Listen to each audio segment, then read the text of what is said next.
Are you looking for some good Pokemon gear? Well, be sure to check out doomed-gaming.com to get some Lake of Rage merch. We have stickers, hoodies, and t-shirts. And the best part is the logo looks like just a generic Gen 2 Pokemon logo with the words Lake of Rage and the red Gyarados on it. I've been stopped a few times in public by people saying, "Hey, I like your Pokemon shirt. Johto was my favorite generation." So you can support the podcast and get some cool Pokemon merch at doomed-gaming.com and use code LAKE for 10% off your first order. Anyway, back to the show.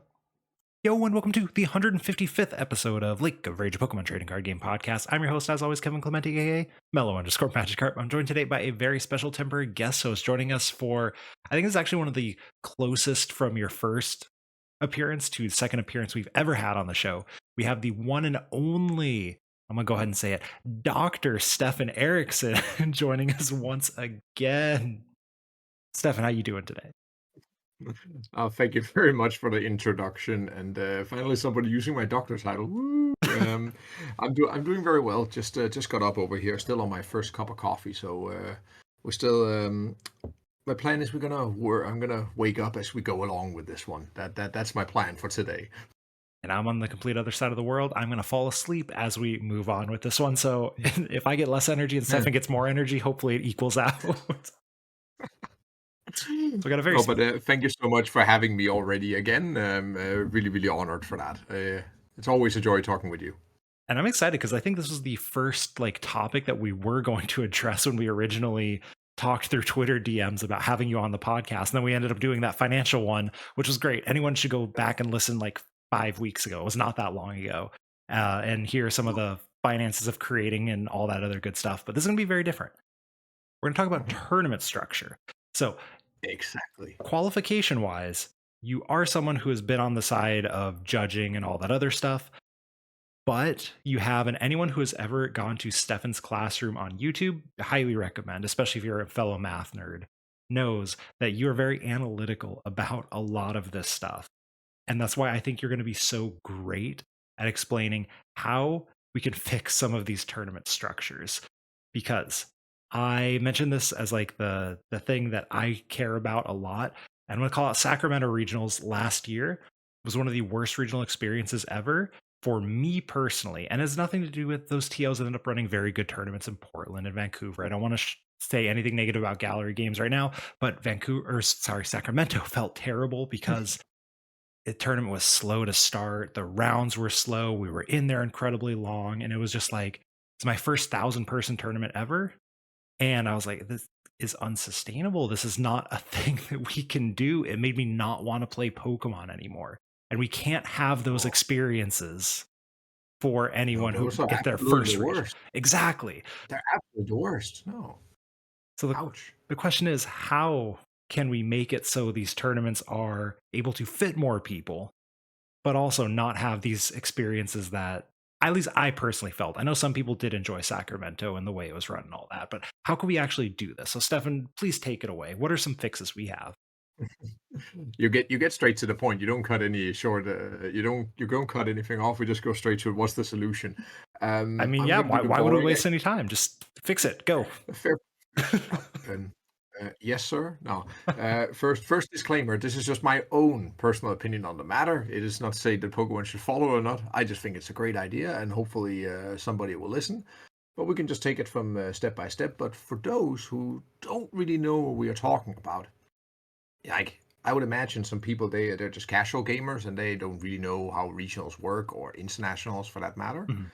And then they will be like, okay, what is this whole tournament structure as we currently have it? Like currently, so what you have noticed in Pokemon over the last couple of years is that, of course, the tournament has gotten bigger. Ever since post-COVID, it basically just exploded, and it's still only increasing. You've seen two, I call it almost, yeah, monster tournaments, massive tournaments in the form of EUIC and NAIC more recently, both hitting over just above 2,600 masters in each one of them. That sounds right to me. And yeah, and it's more often than not that it's actually rare if you find a regional below 1,000 players now. It's getting more common that it's just okay, a regional 1,000 plus. That's what you would expect. Of course, given capacity of the venue and these kind of things, but in general, if they can fit it, they will have a plus 1,000 players. So that also means we need to ensure Mhm. that the experience from players, but also from staff's point of view, is still a good experience. And I'm not saying that you can fix everything, because there are a lot of things that can happen behind the scenes that you as a player will not see. So, like when you talk about your Sacramento experience, I have been there as well. I've been as a player also, and I also experienced tournaments. We had all tournaments that ran until midnight for the first day, and you're just like, what's going on? You have no idea what actually went on behind the scenes and why everything was so slow. Now, after being staffing major events for a few years now, or just finishing up my second full season of staffing, Mhm. um, you get a better idea for why delays happen and how could delay happen, and and also at the same time maybe get some ideas to what can help go against such delays, Mhm. so we don't have them anymore. So often we have a tournament right now. To just round it up, we often play 9 rounds in the first day. That's just a given. It's 9 rounds, and then it's followed by either 5 or 6 Swiss rounds the next day, depending if we're more or less than 800 players. Mhm. So let's just, for the heck of it, assume that we play 6 extra rounds because we're more than 800 players now, and then you have a top 8. That results in a total of 18 rounds if you go all the way from start to finish. Check my math, but it should be 18 rounds. And Yes. that's a lot of rounds. Of course, I I discount a bit the last couple of rounds because you get down to 8 players, 4 players, 2 players, right? So that's not really where I want to point at today, because that's for me less of a concern. We're more talking about how it is for the vast majority of the players, not just the small percentile of players that can reach that far. So one of the things that I wanted to first discuss was, I first actually I had an idea and then I laid it away because I was like, that's never going to happen. Well, think again. Uh, I'm relating to world structure that actually just was announced a couple of weeks ago, I believe. That one thing is just, hey, we just lower the number of rounds you play and lower the threshold for day two. Yeah, for the There are people some who are issues like with. me, who are not going to Worlds and so a little unfamiliar with it, what is the world structure going to be like? Because it's not the 9+6 or 9+5, I guess, with Oh, the numbers that they would have. What's it going to look like? actually, it's from what I see right now. And of course, it depends on how many players will register. Ooh, yeah, But that's what another we are good. indeed, it's a because there's a lot of different rounds. We can go all the way down in something that looked like, what was a 7+2, or Mhm. more likely for us 8+4. That's more likely what it's going to be, 8+3 or 8+4. I think somebody should go and check that because I don't have it here, but it's definitely only maximum 8 rounds on the first day for Yes, sure. yes.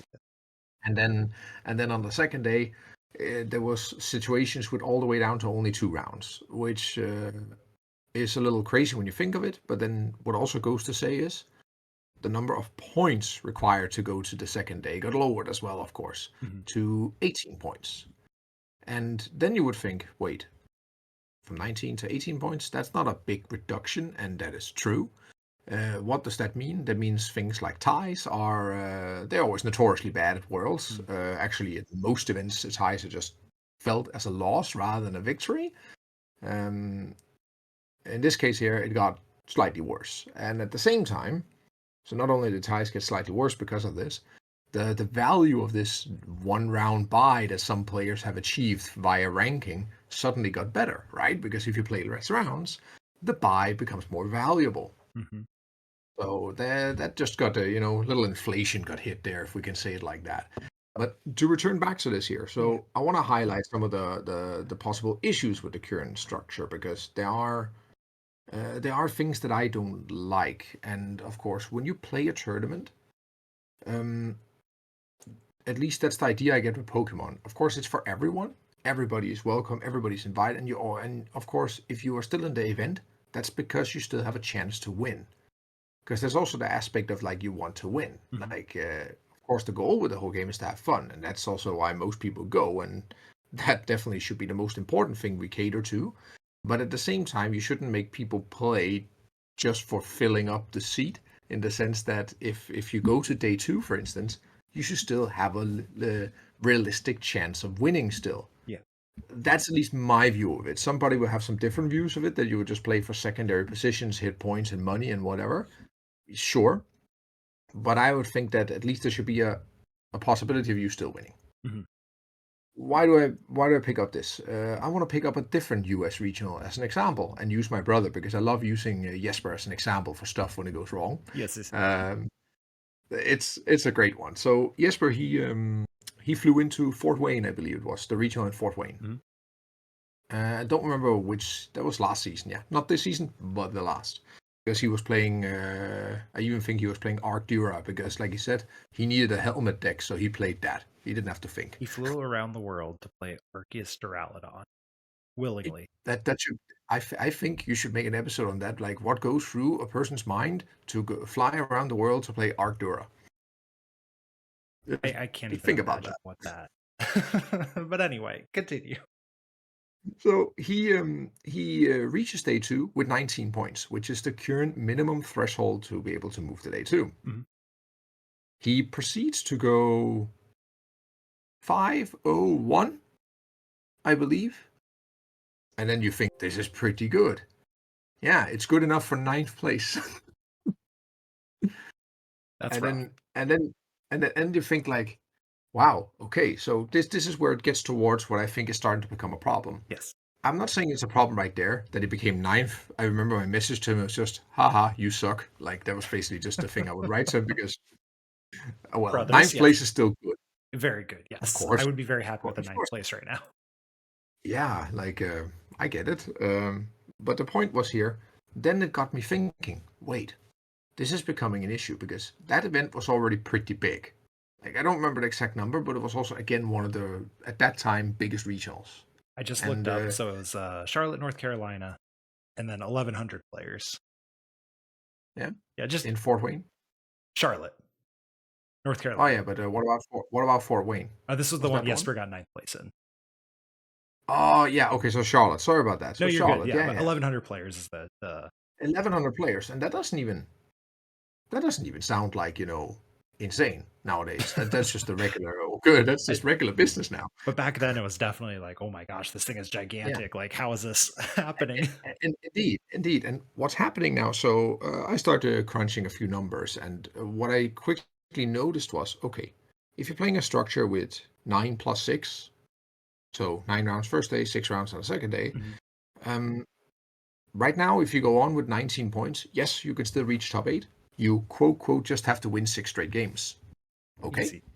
that's it. Yeah, it's, and I don't think at that point it's not unfair. That's fine. Okay. Like you Yeah. go in on the lowest threshold, you have to do the hardest day two possible. Mhm. Sure. That's why there's an advantage in going in with more points, and that's why you see people start not IDing that round nine, but rather playing to get those extra points, so they have a little easier on day two. Ooh, yo, don't open that can of worms. I don't want people coming at me about elitism here.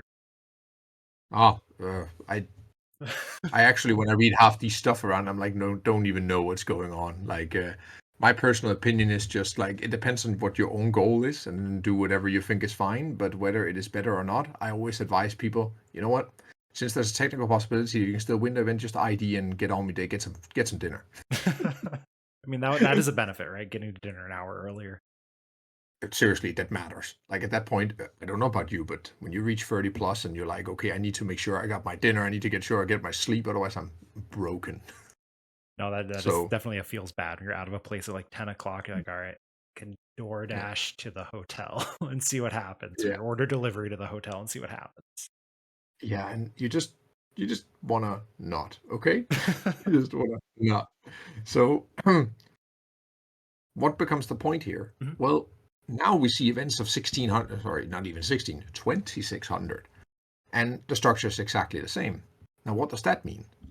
That means that you can even do it on the limitless Swiss calculator. You can actually see what I'm trying to point at here. With every additional player in the event, the point threshold to reach top eight goes higher. Mhm. That should actually make logical sense, right? The more more people you have there, the harder it is to reach top eight. Yep. Okay, fair. And we are now approaching the limit, if we haven't already exactly passed it, I believe, that imagine you move to day two with 19 points. The maximum number of points you can achieve on the second day is an additional 18 points by winning all your games. Yep. Right, you win six games, 3 points each, 18. Okay. 18 plus 19 should give 37 points. Oh, you are a Okay. professor. Oh, wow, it's quick maths over here. It's early morning. It's hui. No, oh yeah. And I oh god, I have to give a Q&A and I have an exam tomorrow. This is gonna be a You good have an week. But exam okay, tomorrow? I'm giving an Okay, exam okay. I tomorrow. was like, yo, well, they And do it so differently and over this one there. yeah, and it's gonna be fun. Like I spent a lot of time theming my exam and put it like that. So I wrote a nice story to the exam, but that's a different topic. Yes, yes, yes. But so you see, you're approaching the limit of what you can because you can reach 37 points. Mhm. And what I don't want to happen, what I think is very sad at least, is if a person does this and then they don't reach top 8. I think this is where it breaks a bit. Mhm. That's one of the reasons where I think it breaks. I'm going to come to my other reason in a moment, but that also means what can we do here? Well, we'll get to that in just a second. But that's one thing that's actually happening right now that we can logistically reach almost 3,000 players. I think it's still possible. Oh, for sure. If they have not if they'd not capped the events, we would definitely reach 3,000 plus. There was no question about that. Actually, I believe that firmly. No, I So that's one yeah. thing. Anyone who tried to register for NAIC, you know that they could have reached Exactly, another exactly. 500 people easy. Indeed. And what we then try to find out, okay, what is the easy solution? Add another Swiss round, right? But we should not just mindlessly add another Swiss round because time is valuable. Mhm. And then one can of worms I don't want to open is how we can change the in-game games. So should we play best of 3, best of 1, best of 2? We're not going to touch that here. I'm just going to look at the overall structure. So what actually, yeah, Yes. because Yeah. that is a whole other hot discussion these days again. Anyone can go listen Um, to last week's podcast episode for my personal take on yeah, on where we're at for that right now. Anyway, yeah, so we're trying to fix exactly. I didn't want to touch that. So go on to my suggestion because that kind of couples very well what the other problem is. Because in the current system, Mhm. suppose we are playing in an event. We're sitting at table. We're Pokedex style. We're sitting at table 1,000 after many rounds. We're just sitting and chilling down there, and we're taking our sweet time playing. I feel called We're not. out, but okay. I put myself playing with you. Okay, so Okay, that's true. Yeah, we're sitting next to each other. we're fine. We're both playing We're sitting there and Arctura. playing Arctura, and the game is really long. It really drags on. Yeah. And then I call judge on you because oh god, oh you did something. Oh no, this can't happen. Mhm. I call judge on you, and then okay, then we need a translator because I don't understand what you're saying. I have no idea what you're saying. Sure. So then we get the translator. The clock runs, and then I'm like, no way that the judge is correct. I appeal. The clock runs, and you sit easy there with 10, 15 minutes of all kinds of stuff going on. Mhm. And then you realize that I didn't understand that I just didn't understand you asking if I wanted a fucking pen. Like these, Yes. like something really stupid. Just to give an example of how now the clock has just gone 15 minutes and nothing happened. Mhm. Apologize for bad language. I just noticed. So kids, I don't mean it. It's okay. Um, so that just cost a 15-minute delay for 2,000 people, or more than 2,000 people. Yeah. And we just delayed the entire event, and I think we pissed off a few people in the term of it. Okay, Probably a few. that, yeah, probably a few, and that's annoying. Mhm. That's really annoying. And you would think that doesn't happen too much. Now, I can tell you very confidently that it is not unheard of having 20 plus minute time extensions for God knows what reason. Could be deck checks, most likely deck checks. Mhm. It could be multiple appeals, multiple judge calls, whatnot. I don't remember the number of judge calls a record in one game, but it's a lot. And In one the game, like a single it's one a person lot. versus another person. Yeah, I know for a fact that I've been down the same table more than 5 or 6 times in the same game for 5 or 6 different things. That Just saying, just can't was not even. be real. It can it can happen, and I've also had a plus 20-minute extension with no penalty for mysterious reasons we're not going to get into. Yeah, don't But don't point let point us being, know I'm about trying to point here. There's a huge risk of time extensions, it. Mhm. and that delays the entire event. So the thing I want us to do, or I think we should explore going back to, is just to use pots. Simple as that. Flights. pots, flights, call it what you want. Yeah. And now, before people go all bananas and say that's an old suggestion, that doesn't whatever, blah blah blah, we've done it before. Mhm. We actually done this before, and the latest pot I believe was back at US NAIC in 2016, perhaps, or something like that. We have to go back to those years. That's London Open, right? Oh Technically. yeah, but they pot technically differently because they were treated as two separate events. So be careful. Okay. They were two separate regionals with two separate point structures, so you could get 2 times 200 points if you won each pot. Let's see. I'm just helping, so YouTube comments aren't gonna be. So yeah, we're just getting Oh ahead yeah, of that. Yeah, I knew that the whole time, oh, of you're course. smart. Oh yeah, yeah. I see that. You're a pro YouTuber here. Ah, I see that. I see that. Yeah. I know what you're getting at. No, so what I'm trying to say here is just flights and what actually happens with flights. Until a couple of years ago, it was actually in the manual. You can read the rule book; it's publicly accessible, right? Mhm. And one of the suggested things a tournament organizer could do was to flight their event. What happens when you flight an event essentially is that you reduce the number of Swiss rounds within each pot because you're essentially halving the tournament. So that means within each of these rounds, you would reduce the pot. Mhm. Of course, you will gain that round back or have to play the round again because you often would introduce an additional round of top cut. Or you halved also the number of players that would move on from each pot. So suppose you had for illustration, you had an event of 64 players. Mhm. It was a legit thing to do back in the day to flight that event in 2 pots. Or heck, even 4 pots. You don't have to stop there. Power 2, you can just keep going. Within reason, I think. But there's a minimum pot size, I don't know. But just imagine you flight it. So you have 2 pots of 32. Mhm. And what would happen back in the day, you would just play basically two separate events and you combine into a top 8. So top 4 from each pot. Okay. That's what would happen in the old days. And then of course you would think, oh, only top 4 now. Yeah, because the goal with flighting was to reduce the number of rounds of the tournament by 1, not by pushing the round. However, in our special case here, there'll be situations where we could still save a number around Mhm. and then not have to add it back. And even if we add back the round later, it still will be better. Hopefully all this will make sense in a few minutes now, because now I'm starting to build on what I want to say. Yeah, I've got some So questions, so I'm gonna assume you're gonna answer. yeah, exactly. So that's why that's the the gimmick when you lecture, you let something hang there, and then ooh, and then no, but what happens here is now let's for illustration say we are one of our standard regionals now. We are 1,200 players. That doesn't sound far-fetched. That sounds quite reasonable, Yep. especially when I come from the European side, and even that's a big European regional, and for your side it's probably a small NA regional, but it can happen. Yeah, depending So 1,200 where I'm from, players. West Coast, 1200 is pretty good. So Yeah, that seems like a good guesstimate right now. yeah. So let's work with that example. Current system says 9 plus 6. Okay, suppose now you flight this event with 2 pots. You get 2 times 600 players. Mhm. What is the result here? Well, no, in just like you would intend to be, or the first day wouldn't change, right? You would still play 2 individual pots, a blue pot and a red pot, or a green pot, or whatever color you want to give it. You play 9 rounds on the first day. On the second day, however, you're now below 800 players. Hold on. That means you only need to play 5 additional Swiss rounds in each of these pots. Now that's interesting, because that means that you don't have to lower, say, the top cut Yeah. to save the round. You can just add it back later without no cost to the tournament. Mhm. Running through that, that means you save a round of Swiss, but you add an additional top cut round. That's basically what happens. You're moving this round. Why is that so important?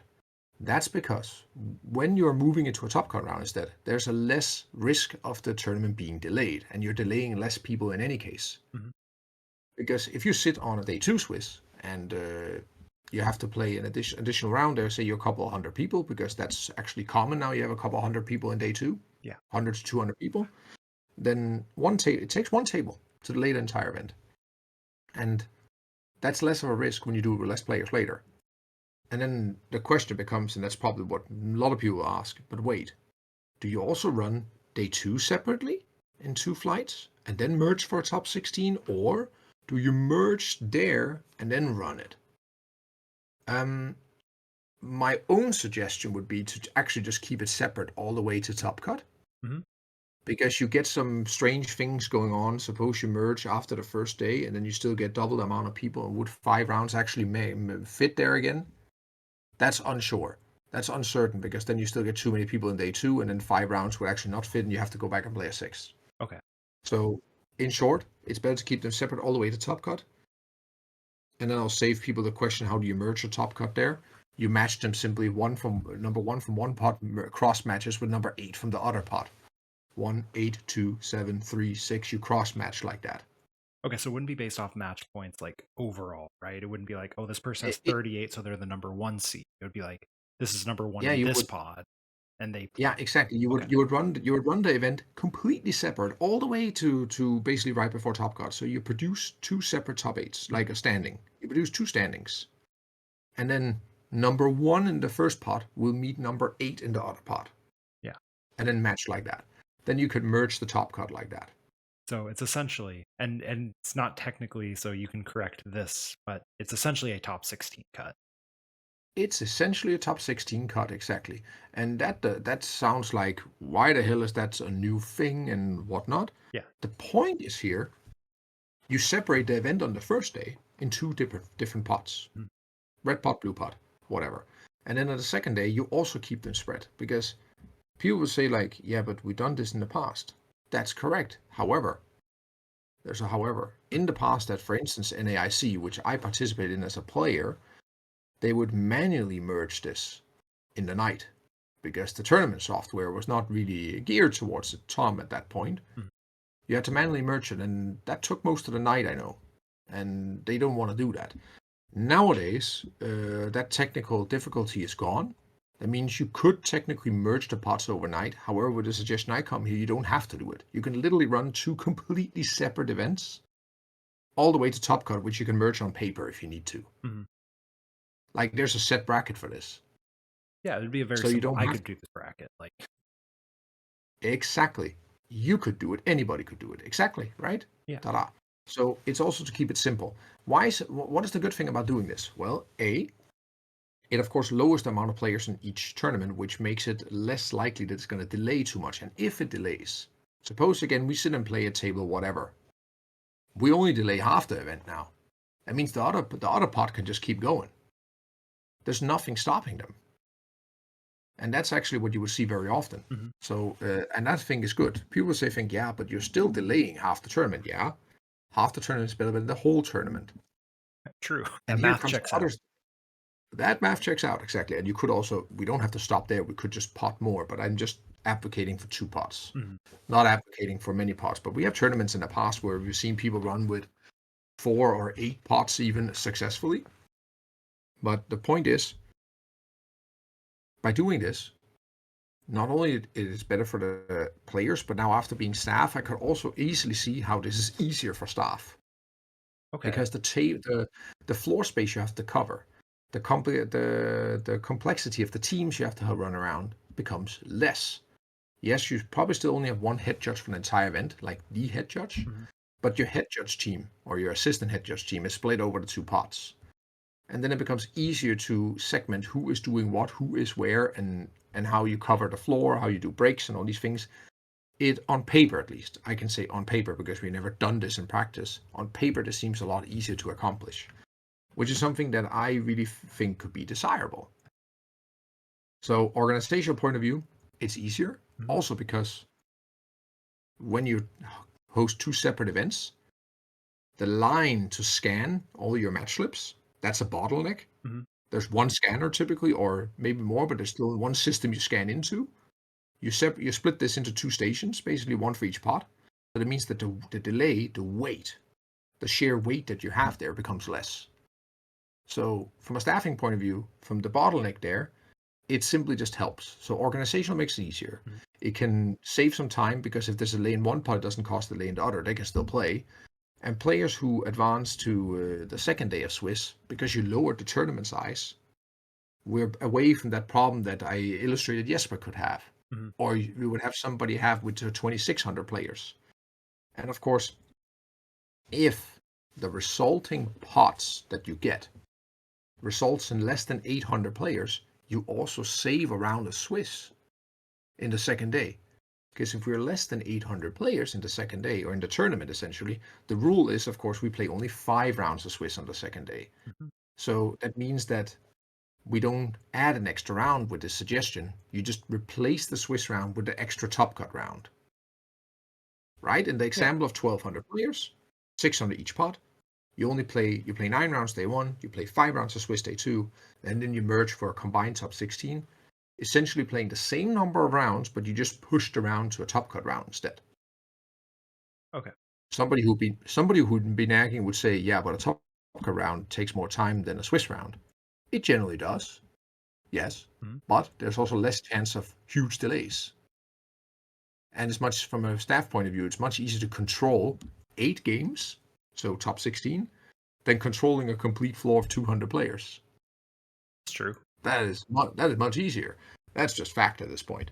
And of course, so that's essentially what I want to advocate that could be tried. And I know they've thought about it, but whether they did it, well, they evidently did not do it for NAIC. And that's fine. It did. At the end of the day, it ran fine.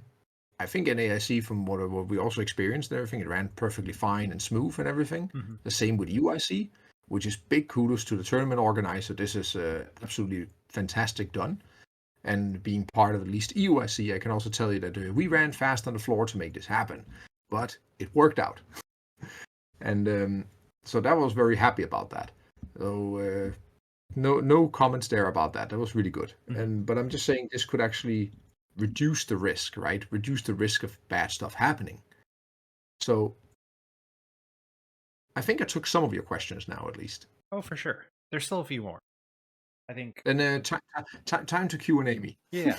So the first one that I think everyone would go for is prize, right? How Yes. do you actually put people into rankings after, the 17th Correct. through 2000th place or whatever?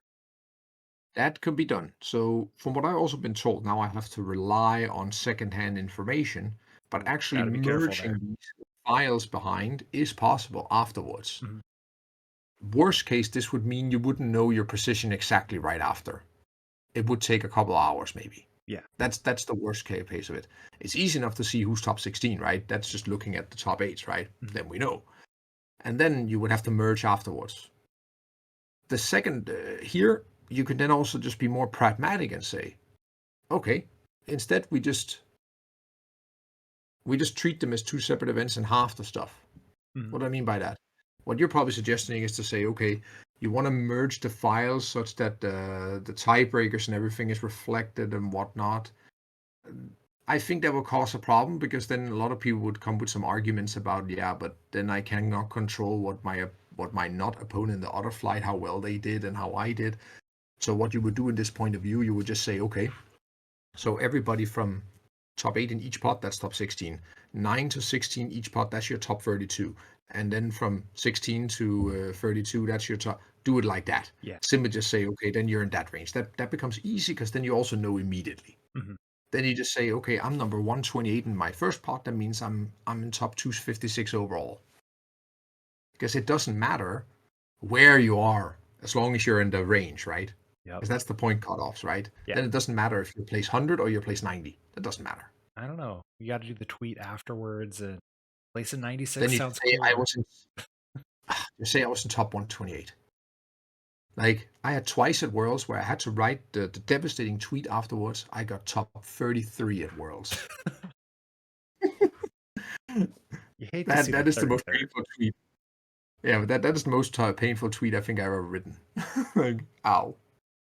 I don't know. It's better than my top 256 at Worlds, which was out of day 2. Yeah, very made up number But, there. So you know what I mean? It could be but you worse. made it. But you made it. It could be I mean, worse. that's true. Yeah. All right. Let me tackle a potential question already because I can see it coming. Ooh, And that's a question I know they've been getting. okay. How do we avoid unbalanced pots? Oh my gosh. How'd you know? I was like, that one I could smell from a while away, right? Yeah, that one was in here even back when you DM'd me what the topic was going to be. It was like, all right, Yeah, that's a you question. knew this one.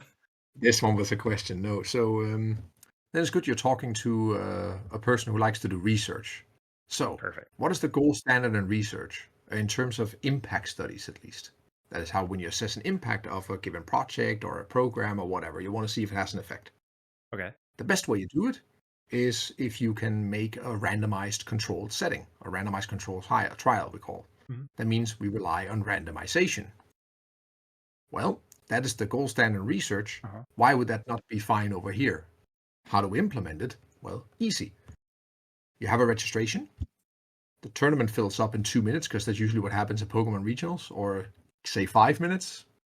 Okay, Sure. the tournament's full up. There's also a cutoff. They always say when tournaments are full or before this day you can sign up. Mhm. That means there's a window,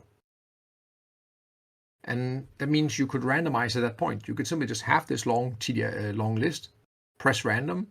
I know, it's pseudo random because it's drawn from a date. Blah Yo, blah you blah. got my But next question. yeah, it's but this is also how people say if you randomize with a statistical software or even Excel or whatever, that's also pseudo random, but people are fine with it. Same if you go to random.org, that's also pseudo random, but it's fine. I'm fine It's fun. until you have me playing Azul round 1 and then Pram round 2 and then Tord round 3 and then it's You not s know, I would just be pragmatic and say that makes your victory that much sweeter. there we go. But I'm saying it can happen. It is it is like it's statistically the same outcome. Mhm. Like so you can randomize, but then of course the caveat here could be wait. You should wait randomizing until people submit their deck list in the morning because then you know they're registered, right? Okay, makes sense. Yeah, okay, fine. Then then I also know that can happen. So that can also happen afterwards. It doesn't take too long.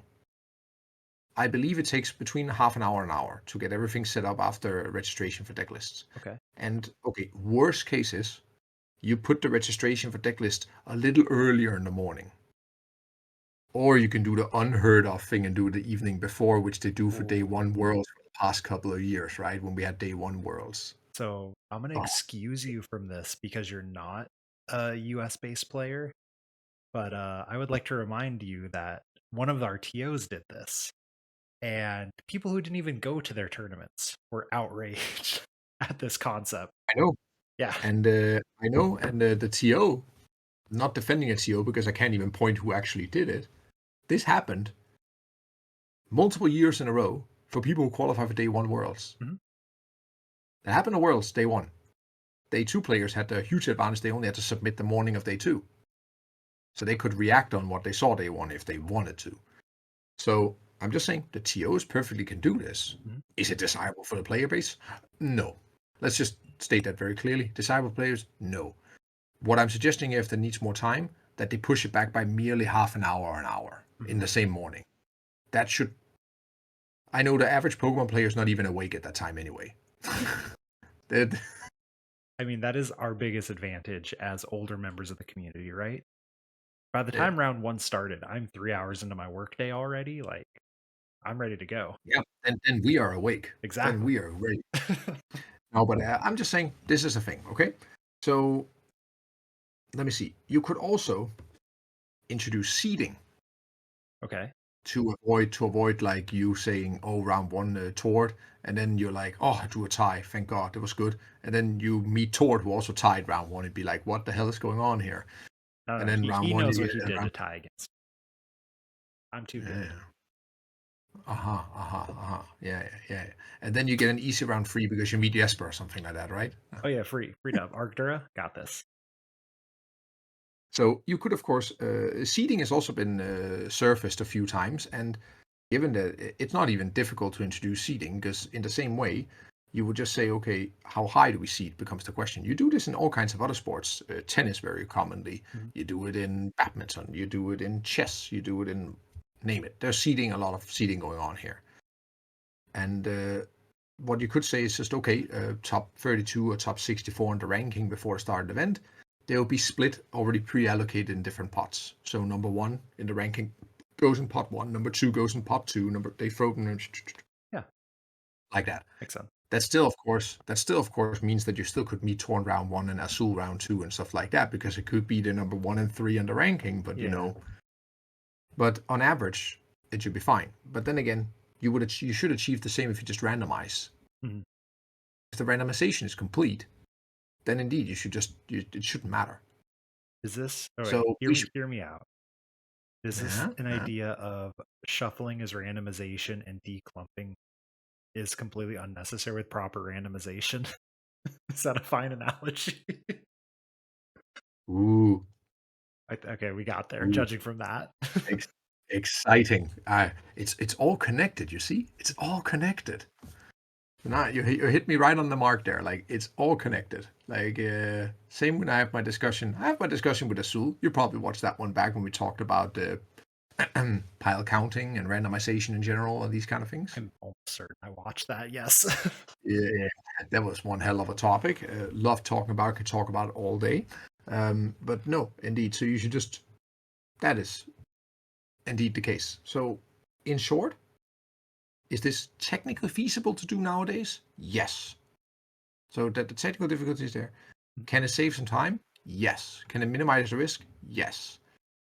Is there also times where there can come other problems? Oh, almost certainly. Like, there's always going to come surface a new problem I don't even know about. Yeah. Like, that's kind of a given, right? So this is just, again, a suggestion I have, because I thought it's not unheard of, because we've done it before.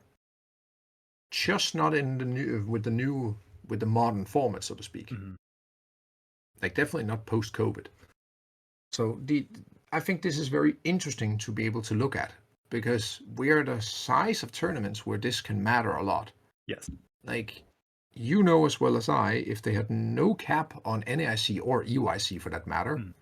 we'd have been well above the number that we were now, because Oh, for it sure. sold out so quickly. Yeah. I wouldn't even be able to guess how many, but like well in excess of 3,000 players, just to be conservative about it. Mhm. Well in excess of 3K, because we were looking at 2.6 or something like that for these events. Yep. So it's massive, and the tournament's only getting bigger. And of course, we want to have as many players to participate as possible. I don't want to see a lot of people sitting out because of I clicked 1 second too late because I was sitting there at the hour, and then a glitch happened. I didn't get it or something like that. Oh God. So No. So one more that's it. quick question before, because I know we Mhm. are reaching our end of time.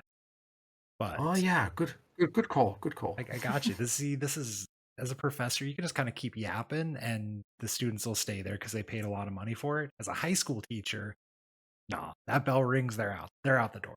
But anyway, That is, you're raising a good point. I should maybe sign up for that yapping thing, that a masterclass in yapping I saw Will post about yesterday. yo, all right, So maybe I've said, I'll yeah, sign up for my master class, dude. It's only gonna be $50. yeah, exactly. We have to make our living somehow. Anyway, uh, why hasn't this been done yet? Is this just a matter of change is hard? Stick with the status quo because it works well enough? Or do you think that like it takes more complexity than us talking on a podcast and being like, dang, we should ship that. It's a great idea. I think it's a combination of both, to be honest, because then let's fair again. That's also what I pointed out a couple of minutes ago. Yeah. There are some unforeseen issues that I have no idea about, because there's still some behind the scenes stuff that I have no idea about, and I'm just maybe being a bit naive, sure. So that's one thing. And then there's the other mentality for your first point. Like, if it ain't broken, don't fix it. Fair. Like, somebody will say it's not broken, somebody will say it works still perfectly fine. I'm just saying also, like, for how long? True, right? The venue gets Yeah, bigger and it's suddenly, yeah. Some other people would say, like, if it's not broken, it's because it doesn't have enough features yet. that's what we need. We need more players. Yeah, exactly. Nah, it just depends on what. So I think it's a combination of both, but I'm not. I wouldn't honestly know exactly what the reason is, because we they have people who've been working on this for years, who Mhm. know much more about it than you and I or many other of the players. But that doesn't stop us and other players from coming with suggestions. And hey, maybe in this last 45-minute ramble that I said maybe one or two good sentences, and then maybe they could use that. I don't know. Let's say Puka or Shemansky or whomever is listening and they want to get in contact with you, or any of our listeners want to get in contact with you or follow you. Where can they do that? Smooth, buddy. By the way. We're professional. Well, just you're good at this. No, just hit me up on my Twitter or X nowadays. Just Steph 5001. Why Steph 5001? Because Steph 5000 was taken back in the day. But Steph 5001, just hit me up there, or just go to Stefan Classroom, write the mail there. And if you haven't checked Stefan Classroom, it's a good spot to be. We also do Epic Splash. Highly recommend the YouTube channel, Stefan's Classroom. If you enjoy anything about math ever in your life, and you enjoy Pokemon, which if you've made it 45 minutes into this, you like Pokemon, you're going to love the YouTube channel. It's very good. Thank you very much. Myself, you can find me on Twitch, Twitter, and YouTube at Mel_Magikarp, or rate and review the show on podcast platforms, likes, comment, subscribe on YouTube. This has been another episode of the Lake of Rage podcast. We'll catch you all next week.